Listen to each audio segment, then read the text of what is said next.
Hello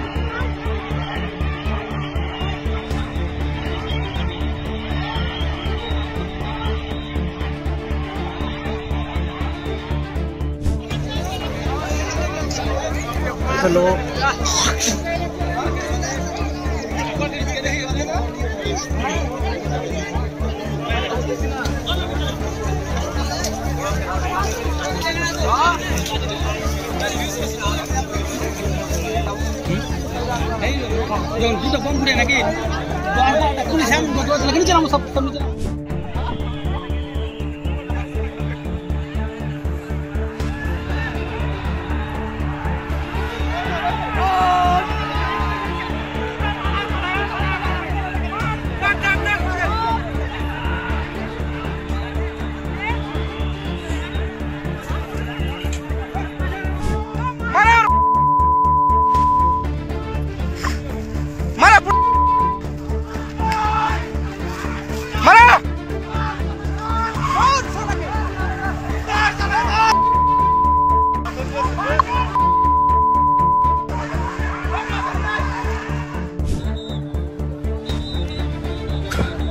খুবই উত্তেজনাপূর্ণ একটা অবস্থার সৃষ্টি হয়েছে এখানে।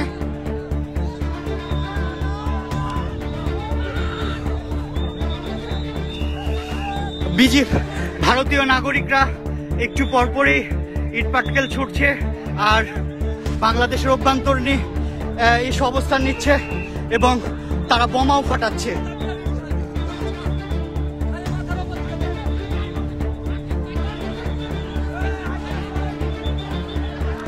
আসলে মূলত এই জায়গাতে গত কয়েকদিন ধরেই কিন্তু যে উত্তেজনা তৈরি হয়েছিল তারই অংশ হিসাবে আজকেও সকাল থেকে সীমান্তে আবার উত্তেজনা তৈরি হয়। সেই উত্তেজনার পরেই কিন্তু ভারতের নাগরিকরা বাংলাদেশের অভ্যন্তরে এসে বোমা ফাটাচ্ছে, ইট পাটকেল নিক্ষেপ করছে এবং বাংলাদেশকে দখল করে নেওয়ার হুমকি দেখাচ্ছে।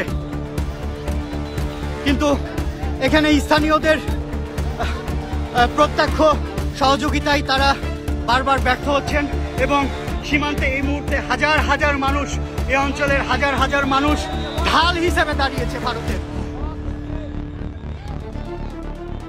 গেঞ্জি পরো, গেঞ্জি পরো।